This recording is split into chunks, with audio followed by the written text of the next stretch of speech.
मेरा नाम हरदा राजेश कुमार है। मैं हिंदी सहायक प्रोफेसर पद पर कार्यरत हूं। मैं आज हम प्रसाद जी द्वारा लिखित रचित छोटा जादूगर कहानी पढ़ेंगे। कहानी पढ़ने से पहले हम प्रसाद जी का जीवन परिचय देखेंगे। तो प्रसाद जी जो है हमारे हिंदी साहित्य के का वर्ग विभाजन के अंतर्गत आधुनिक काल के छायावादी कवि के रूप में प्रसिद्ध है। प्रसाद जी का जन्म 1890 में सिंधुनी साहू नामक परिवार में हुआ। प्रसाद जी एक सफल कहानीकार, उपन्यासकार और नाटककार के रूप में हमारे सामने आते हैं। इनके कहानियों में इन्होंने जीवन के बहुत ही गहन और बहुत ही गंभीर विषयों को बड़ी आसानी के साथ में उभारा है। जहां हम उनके उपन्यास की बात करते हैं तो उपन्यास में भी इन्होंने भारतीय सभ्यता संस्कृति को भी इन्होंने बहुत ही सूक्ष्म से स्थूल के रूप ले आने का प्रयास किया। जहां इनके हम काव्य के बारे में बात करते हैं तो जहां उनके काव्य के भी जो शैली है, जो भाषा है, जो भाव है, जो अनुभूति है, जो चिंतन है, उसकी अपनी एक विशिष्ट गरिमा है ये। और यही वजह से प्रसाद जी जो है हमारे बीच ना होते हुए भी आज भी हम उनके साहित्य को पढ़ते हैं ये। और यही जो पठन और पाठन वाला जो मामला है, प्रसाद जी हमारे बीच में है जैसा महसूस होता है ये। तो प्रसाद जी की जो गंभीर चिंतन की जो शैली है, जो भाषा है, जो अनुभूति है, जो गरिमा है, उसको हम बहुत ही बारीकी से देखने का प्रयत्न करते आते हैं। और हम जितना हम पढ़ने के लिए आगे जाएंगे उतना ही उतना गहन हमको सोचने का मौका मिलेगा, हम उस पर आगे बढ़ सकते हैं ये। और जो कहानी है, ये जो छोटा जादूगर, पढ़ने के पहले हम उसके पृष्ठभूमि के रूप में यहाँ देखेंगे कि जो छोटा जादूगर है ये कहानी, वहाँ बाल्य जीवन की एक ऐसी आर्थिक विपन्नता से जुड़ी हुई कहानी है जिसमें प्रसाद जी ने स्ट्रीट बॉय, मतलब सड़क पर रहने वाला लड़का, फिर वो सड़क पर रहने वाला लड़का वो कौन है, वो कहाँ रहता है, वो किसका लड़का है, ये सब प्रश्न हमारे सामने खड़े होते हैं। और वो स्ट्रीट बॉय के जीवन के माध्यम से उन्होंने उस छोटे जादूगर के जीवन को हमारे सामने उजागर करने का प्रयत्न किया। और जो छोटा जादूगर के रूप में जो लड़का है जिसकी उम्र 13-14 साल की है, वह लड़का, उसके पास स्वावलंबन की प्रवृत्ति है, चतुराई है, मधुर व्यवहार है, और उसके साथ में सबसे अच्छी बात यह है कि वो मेल मिलाप वाला है। और कहने का मतलब ये है कि भाई जो परिस्थितियां होती है, हालात होती है, उम्र में इंसान छोटा होने के बावजूद भी वहां बहुत कुछ सीख जाता है ये। और यही जो सीखने और सिखाने वाली जो प्रवृत्ति होती है, व्यक्ति को छोटी उम्र में होशियार बना देती है। क्योंकि कब कौन से वक्त पर कौन से हालात इंसान को किस मोड़ पर लाके खड़े कर देते हैं। और जो छोटा जादूगर जो कहानी है, उस कहानी में जो लड़का है वह भी छोटी उम्र में कुछ ऐसे काम करता है जिसकी वजह से उसको पढ़ने के या सुनने के बाद हमारे मन में भी कहीं ना कहीं हमारे मन में उसके प्रति एक तरह की अनुभूति, उसके प्रति आदर की भावना जाग जाती है। और जो कहानी जो है, इस पात्र के माध्यम से प्रसाद जी ने उस लड़के के आदर्शात्मक जीवन, मातृभक्ति, कर्तव्य पालन का बहुत ही सुंदर वर्णन किया है ये। कहने का मतलब यहाँ पर यही है कि भाई कहानीकार उस पात्र के माध्यम से हमको यहाँ सबक या शिक्षा देने का प्रयत्न करते हैं कि उम्र मायने नहीं रखती है, परंतु जब हालात आते हैं तो हालात के साथ में व्यक्ति को समझौता करते हुए अपने जीवन को बनाए और चलाए रखने का प्रयत्न करना चाहिए। तो इस तरह की जो कहानी की जो पृष्ठभूमि है ये, इस कहानी में जो मूल पात्र है, ये मूल पात्रों के अंतर्गत हम देखते हैं तो इस कहानी का जो नायक है, जो हीरो है, वो है छोटा जादूगर। और वो छोटा जादूगर जो है वो 13-14 साल का लड़का है ये। और उसके साथ में आते हैं उसके माँ है, उसके पिताजी है ये। और उसके साथ में यहाँ जो जुड़ा हुआ है, जो मेन मुख्य केंद्र बिंदु में जो उसको लेकर चल रहा है, वो है मैं पात्र। और ये मैं पात्र वो और कोई नहीं बल्कि कहानीकार है ये। और यही कहानीकार जो है आदि से लेके अंत मध्य तक कहानी के बीच में जुड़ा हुआ रहता है।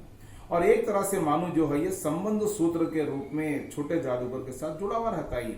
और जो कहानी का जो आरंभ है, एक बार कहानीकार जो मैं पात्र है ये, वो मैं पात्र जो है कार्निवाल के मैदान में जाते हैं ये, जहां पर नुमाइश होती है, जहां पर लोग मनोरंजन करने के लिए जाते हैं, जिसको हम अंग्रेजी में एग्जीबिशन कहते हैं ये, जहां पर लोगों का आना जाना, मिलना जुलना, या फिर लोग जो है अपने फैमिली के साथ में, अपने परिवार के साथ में मनोरंजन करने के लिए, थोड़ा सा सुस्ती दूर भगाने के लिए, या जीवन में थोड़ी सी स्फूर्ति ताजगी लाने के लिए जहां जाते हैं वो जगह पर।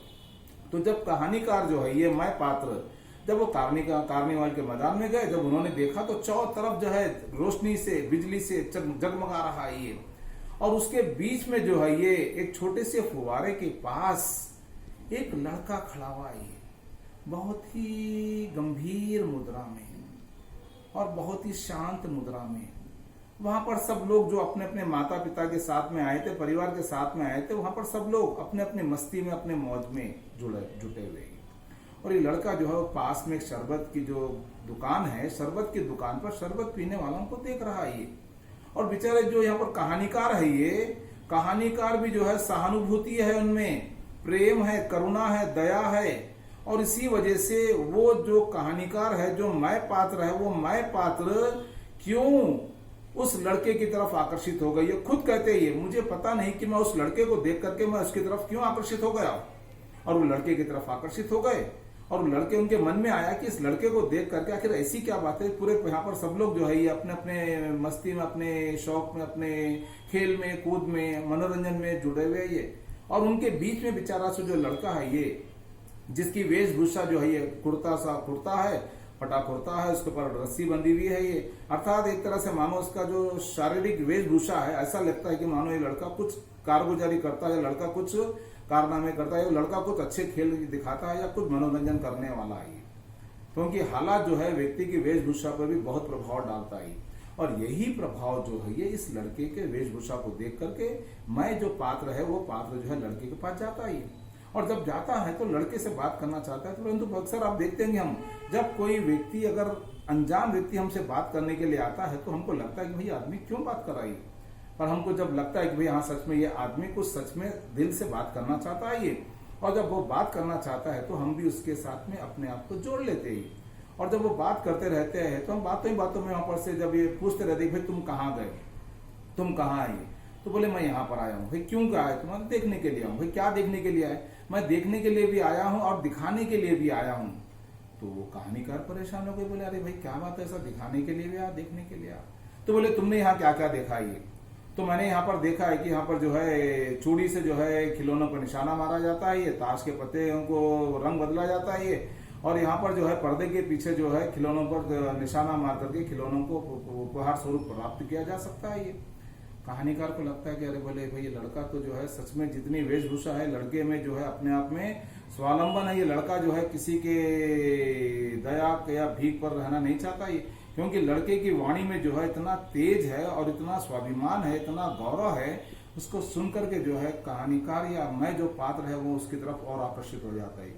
अब इनको लगता है कि लड़के से और ज्यादा बातचीत करूं, क्योंकि इनको लगता है कि भाई आज तो मैं यहाँ पर कार्निवाल के मैदान में अकेला आया हूँ और इस लड़के से अच्छा साथी मुझे नहीं मिल सकता ये। और इसीलिए जो है वो लड़के को अपना साथी बना लेते, उस लड़के को ले आकर के शरबत पिलाते, और लड़का जब शरबत पीता है तब वो उनको लगता है कि चलो आज जो है ये कोई अच्छे सज्जन व्यक्ति से भेंट हो गई। और वो जब लड़के से जब घुल मिल जाते हैं तो लड़के से जो है उसके पारिवारिक जीवन के बारे में पूछने की कोशिश करते। तो बोले भाई तुम इतने बड़े कार्निवाल के मैदान में जो है यहाँ पर नुमाइश में जो तुम अकेले आए। तो लड़का कहता है कि भाई हाँ। तो बोले तुम्हारे घर में कोई है। तो बोले हाँ है ना मेरे घर में। तो बोले मेरे घर में मेरी माँ है, मेरे पिताजी है। तो बोले फिर तुम अपने माता पिता के साथ में नहीं आकर तुम अकेले क्यों आए। तो बोले साहब उसके पीछे एक छोटी सी कहानी है, मेरे व्यक्तिगत जीवन के, मेरे पारिवारिक जीवन की परेशानियां हैं। तो बोले वो क्या है तुम्हारी। तो बोले मेरे पिताजी जो है देश की आजादी के लिए जो है स्वतंत्रता संग्राम में भाग लेकर के वो जेल में गए, और वो जाने के बाद जो है मेरी माँ जो है घर में बीमार रहती है ये, और मेरा भी मन कहता है कि भाई देश के लिए जो मैं भी हूँ जेल में जाऊं और अपना कर्तव्य निभाऊं, परंतु मेरी माँ घर में बीमार है इसलिए मैं उनको छोड़ करके नहीं जा सकता ये। और कहानीकार जो मैं पात्र जो है उसको लगता है कि बोले ये लड़के में तो बहुत ही दम है, ये लड़का जो है बहुत ही स्वाभिमानी है, स्वावलंबी है और मधुर व्यवहार वाला लड़का है ये। और जब वो लड़के से बात करते रहते हैं तो लड़के से बात करते करते जो है उनके मन में आता है कि भाई इसके जीवन के और गहरे हम क्यों ना चले जाए। और जब उस लड़के से बात करते करते रहते कि बोले तुमने निशाना आता है तुम्हें कुछ। तो बोले साहब मैं तो बड़ा पक्का निशानेबाज हूं मैं। तो बोले ठीक है बेटा, तू इतना पक्का निशानेबाज है, तुझे अपने आप पर इतना भरोसा है। तो बोले हाँ साहब मुझे निशाना आता है, मैं निशानेबाज हूँ, मैं हर कुछ, मैं खेल दिखा सकता हूँ, मैं जादू दिखा सकता हूँ, मैं खिलौनों को खिला सकता हूँ, मैं लोगों का मनोरंजन कर सकता हूँ। तो बोले अगर यदि मैं आपको टिकट दिला दूं जो खिलौने चूड़ी मार करके निशाना मार करके खिलौने जीतने वाला, तो बोले हाँ साहब दिला दीजिए, मैं देख लीजिए मैं कैसे मारता हूँ। और वो जो बेचारे मैं पात्र है वो उस लड़के को जो है 12 टिकट दिला देते हैं। जो पर्दे के पीछे जो लड़का टिकट के पैसे ना होने के कारण जा नहीं सकता था, उस लड़के को 12 टिकट क्या दिलाए, वह लड़का टिकट लिया और अंदर जाकर के निशाने पे निशाना मारा, 12 के 12 निशाने मारा और 12 खिलौने वहां पर से वो जीत लिया और बटोर लिया और कुछ अपनी जेब में रख लिया, कुछ रुमाल में बन लिया और वहां से चलता बना। और लेखक को लगा कि भाई थोड़ी देर पहले तो लड़का यहाँ पर था ये, परंतु जैसे वहां पर से लड़का आगे निकल गया, वहां पर से लड़का उनकी नजरों से गायब हो गया। उनको लगा कि अरे भाई ये लड़का तो बड़ा स्वार्थी है, ये अपना काम निकल गया, गायब हो गया। रहता कोई भी रहने दो, ये नेचुरल है कि भाई जब कोई काम होने के बाद अगर यदि हमारे साथ रहता तो हम उसको मानते कि भाई ये लड़का साथ में अच्छा भला चंगा लड़का ही। पर थोड़ी देर के बाद जो है लेखक जब वहां पर से झूलों के पास गए, जो लोग ऊपर नीचे आते झूलों पे जो है वो चीख रहे थे, मजा ले रहे थे, आनंद ले रहे थे, परंतु उसके बीच में जो है उनको एक आवाज आई, बोले बापूजी बाबूजी बाबूजी बाबूजी। तो बोले भाई उनको लगता है कि ये आवाज तो जानी पहचानी लगती है ये, अरे भाई आवाज होना हो वही लड़के की जो थोड़ी देर पहले मेरे साथ में था। और जब वो आवाज को पहचान लेते हो तो वहां पर जब लड़का हाथ दिखा के कहता है बाबूजी मैं, बाबूजी मैं, बाबूजी मैं, तो बोले भाई मैं मतलब, अरे बोले बाबूजी मैं, तो बोले कौन, तो पहला अपना परिचय देता है पहली बार, बोले मैं छोटा जादूगर। तो बोले छोटा जादूगर तू, तो बोले हाँ बाबूजी मैं छोटा जादूगर हूँ और यही जादू दिखा करके मैं अपने जीवन की जीविका चलाना चाहता हूँ और जीविका चलाता हूँ मैं। तो बोले ठीक है चलो अच्छी बात है। और इस तरह से जो है कार्निवल के मैदान में मैं पात्र जो होते हैं उसकी भेंट होती है लड़के से, और जैसे लड़के की भेंट होती है वहां से लड़का चला जाता। और एक बार जो है ये कहानीकार कलकत्ता के बोटानिकल उद्यान में जो है अपने मित्र मंडली के साथ में, अपने परिवार के साथ में वहां जलपान करने के लिए जाते हैं ये।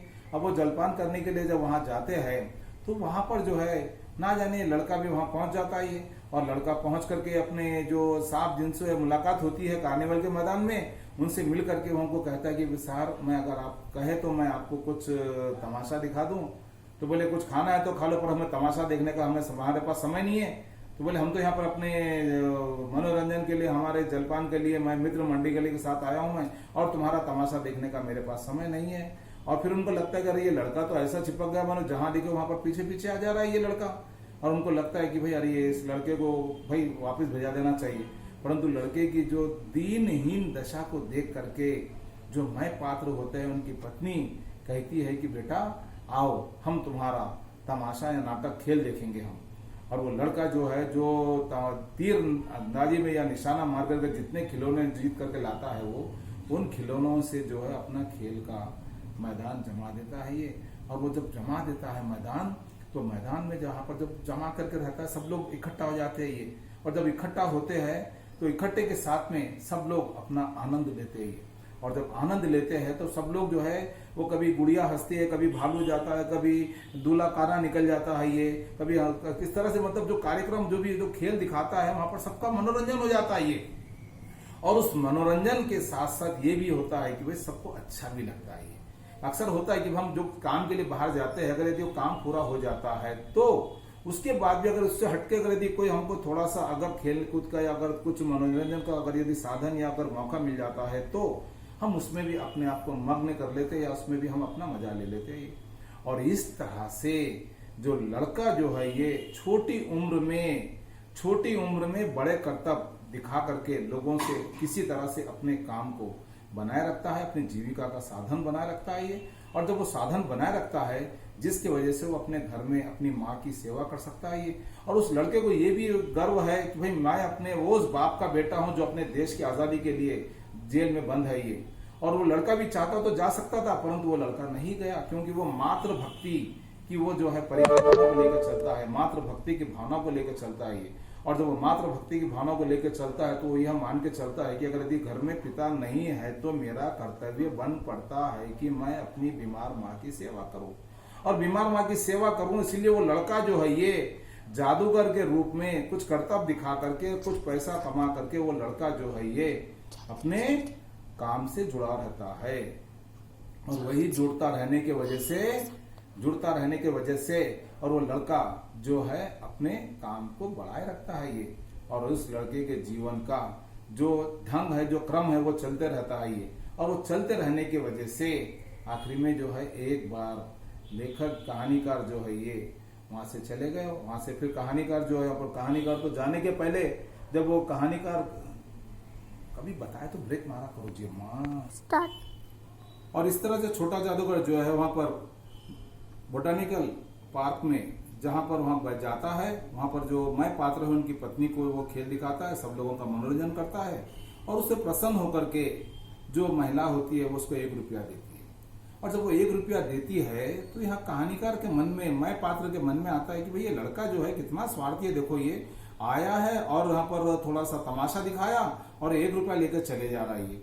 और एक तरह से उनके मन में उनको ये भावना पैदा होती है कि लड़का जो है कितना स्वार्थी है, कपटी है, देखिए आता है अपना काम बनाता और चले जाता है ये।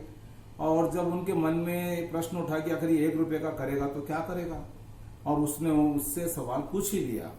तो बोले देख बाबा, देख बेटा, ये तो 1 रुपये लेगा, क्या करेगा। तो बोले बाबूजी देखिए 1 रुपये का जो है मैं सबसे पहले पेट भर के पकौड़ी खाऊंगा और एक सूत की कम्बल लूंगा मैं। तो बोले कम्बल, तो बोले वो क्यों। तो बोले बाबूजी मेरी माँ की तबीयत खराब है और मुझे मेरी माँ के लिए कम्बल खरीदना है, और मैं कम्बल खरीद करके जाते जाते घर चला जाऊंगा मैं, और घर जाकर के मेरी माँ को मैं दे दूंगा। और इस तरह से जो लड़का है वहां से बोटानिकल गार्डन के उद्यान से वहां से निकल कर चला जाता है। और जब वो बाहर जाता है, ये सड़क के पार जाते रहता है, खड़े रहता है वहां पर, वो जाते जाते वहां पर रुकता है ये। और जब ये वहां से गुजरते हैं, ये मैं जो पात्र है, जो कहानीकार, वहां से जब गुजरते हैं ये, उनकी नजर अचानक उस लड़के पर पड़ती है। उनको लगता है कि ये लड़का तो जो है थोड़ी देर पहले वहां पर उद्यान में था, और जब वो क्यों देख रहे लेट, क्योंकि वो लेट देर इस तरह वजह से हो गई कि वहां पर अपने मित्र मंडली के साथ में अपना जलपान, अपना कार्यक्रम निपटा करके जब वो वापस जा रहे थे, उनकी नजर जो उस लड़के पर पड़ी। और जब उस लड़के पर पड़ी तो वो गाड़ी रोक करके अपने लड़के के पास गए और उस लड़के के पास जाकर के पूछने लगे। तो बोले भाई तुम यहाँ पर क्यों खड़े हो। तो बोले साहब यही मेरा मकान है। तो बोले तुम्हारा मकान। और उनके मन में आया कि ये लड़का झूठ बोल रहा है या सच बोल रहा है। और जब वो गाड़ी से उतरे और उतर कर जाकर के लड़के के पीछे गए तो बोले तुम्हारा मकान। तो बोले हाँ साहब मेरी झोपड़ी यही है, और उस झोपड़ी में मेरी बूढ़ी बीमार माँ रहती है। तो उनको लगा कि ये लड़का सच कर रहा है। कभी कभी देखिए, कभी हमारे मन में जब शंका होती है तो हमको लगता है कि यदि कोई विश्वासघात कर रहा है तो हमको लगता है कि भाई हम उसको देख लेना चाहिए, परख लेना चाहिए, उसकी जांच भी कर लेनी चाहिए। और ये भावना उनके मन में आ गई और वो लड़के के पीछे पीछे उसके मकान तक चले गए। जैसे वो मकान में गए, वहां पर झोपड़ी के पास गए, जाकर के उन्होंने देखा कि जो झोपड़ी है उसके कमरे में जो है वहां पर बेचारी एक दुबली पतली बीमार कमजोर स्त्री एक जगह इकट्ठा गोला होकर के पड़ी हुई है बेचारी। उसको देख करके जैसे यहाँ पर मैं पात्र जो है उन्होंने देखा, उनके मन में बड़ी दया आ गई, करुणा आ गई। अरे बोले मैंने अनायास ही इस लड़के पर मैंने शक किया, ये मैंने इसको गलत समझा, परंतु जो लड़का जो कह रहा है वो उसमें 100% सत्य है ये। और ये लड़का सच में कर्तव्य परायण है, ये लड़का सच में मात्र भक्ति की भावना को लेकर चलता है ये। और इस भावना को लेकर के वो जब चलता है तो लड़का जो कुछ कहता है वो सत्य कहता है ये। और इस तरह से वहां लड़के से जब बात करते हैं तो वो पूछते हैं कि भाई बोले तुमने अपनी माँ का इलाज क्यों नहीं करवाया। तो बोले इलाज करवाने के लिए मैं दवाखाने में गया, पर अस्पताल गया, परंतु वहां कोई मेरी माँ का इलाज करने को तैयार नहीं थे और उन्होंने मेरी माँ को घर भेज दिया ये। और मैं क्या करूं, मुझे पता समझ में नहीं आ रहा। और इस तरह से जो है यहाँ पर कहानी का जो मैं पात्र है ये उस लड़के को देखते जाते हैं, मिलते जाते हैं, और उसके बाद जो है यहाँ पर से आगे चलते रहते। और कई दिनों के बाद फिर एक बार कहानीकार के मन में आया, मैं पात्र के मन में आया कि जाते आते उद्यान में देख करके जाऊं। और जब वहां पर उनकी नजर जब वहां पर गए तो फिर उनकी नजर में यही लड़का दिखाई दिया। और वो लड़का जैसे दिखाई दिया, देखने के बाद वह लड़के के पास गए, परंतु इसके पहले जैसा वो लड़का खेल दिखाता था, जादू दिखाता था, तमाशा दिखाता था, वहां उमंग, जोश, साहस, खुशी लड़के के चेहरे पे दिखाई नहीं देती। और जब इनका मन कहता है कि भाई लड़का इसके पहले तो जिस जोश के साथ में, जिस साहस के साथ में, उमंग के साथ में जो कार्य अपना जादू दिखाता था, परंतु आज उसके चेहरे पर एक तरह के मानो गंभीर चिंता है, परेशानी है उसके चेहरे पर, और वो अपने आप को रोक नहीं सकते। लड़के के पास जाते तो बोले बेटा तुम आज क्यों इतना मायूस दिखाई दे रहे हो। तो बोले मैं क्या बताऊं आपको। तो बोले बोलो बेटा क्या बात है। तो बोले मेरी माँ ने मुझे जल्दी आने के लिए कहा। तो बोले तुम्हारी माँ ने जल्दी आने के लिए कहा? तो बोले मेरी माँ ने ये कहा कि देख बेटा मेरी घड़ी नजीक है और तू जल्दी आ जा। तो बोले घड़ी नजीक आ गए, फिर भी मैं अपनी माँ के लिए जो है मैं काम करूंगा। मेरी माँ की अंतिम घड़ी क्यों ना आ जाए, परंतु मेरी माँ को मैं अंतिम समय तक, आखिरी सांस तक मेरी माँ के लिए मैं कोशिश करूंगा, कमाऊंगा, मेरी माँ को बचाऊंगा, मेरी माँ की सेवा करूंगा। कहानीकार को लगा कि ये लड़का जो है कितना अनजान और कितना भोला भाला है ये, और उसकी माँ ने यहाँ संकेत दे दिया है कि उसका समय नजीक आ गया, घड़ी नजीक आ गया और तू घर नजीक आ जा। और तुरंत वहां से कहानीकार ने, मैं पात्र ने उस छोटे जादूगर को अपनी कार में उसका सामान, उसका जो भी था उसको डाले और सीधा उसके घर के पास गाड़ी पर ले आकर के उसको उतार दिया। उतारे तो सही, साथ में उस लड़के के साथ में गए। तो बोले तुमने आज काम पर क्यों निकला? तो बोले मैंने आज मेरी माँ के लिए, मैं अपने काम से मैं छोड़ नहीं सकता, मेरी माँ के लिए सेवा करने के लिए मुझे पैसों की चाहिए, मेरी माँ को मैं बचाना चाहता हूँ। और वो बेचारा लड़का जैसे ही मैं पात्र के साथ अपने घर गया, घर जाकर के जैसे कमरे में गया, जाते ही उसकी माँ लड़के को देखते ही थोड़ा इससे उसमें उमंग आई और अपने लड़के के, मानो एक तरह से लड़के के लिए ही उसके प्राण रुके हुए थे। और जैसे प्राण रुके हुए थे, लड़का आया, आते ही उसके मुंह से सिर्फ इतना ही निकला, बे शब्द निकला, टा भी नहीं निकला। उसी के बीच उसके प्राण पखेरु उड़ गए। और उस दृश्य को देख करके वहां लड़का चीखने लगा, बिलखने लगा, रोने लगा, दुखी होने लगा। और उस लड़के की दीनहीन दशा को देख करके जो मैं पात्र है, वह पात्र भी अपने आप को रोने से रोक नहीं सके। और उनके मन में आया कि देखिए ये जो लड़का है, दुनिया को जादू दिखा करके, जादूगर बन करके अपने घर की जीविका को चलाता है, परंतु आज ऊपर वाले का जादू ऐसा चला है कि उसकी माँ उसके सामने बेटा या पूरा बुलाते हैं कि बुलाने के पहले उसके प्राण पखेरु उड़कर चले गए। और इस तरह से कहानी के माध्यम से जयशंकर प्रसाद जी ने उस छोटे जादूगर बालक के माध्यम से हमारे समाज में इस तरह के जो कई लोग जिंदगी काटते हैं, जो कुछ कहते नहीं है परंतु अपने जीवन को जीने के लिए हालातों का सामना करते हैं, हालातों से गुजरने के लिए तैयार हो जाते हैं ये। और इस तरह से इस कहानी के माध्यम से जयशंकर प्रसाद जी ने अपने विचारों को, अनुभूतियों को, चिंतन को और अपनी भावनाओं को व्यक्त करने का सफल प्रयास किया है।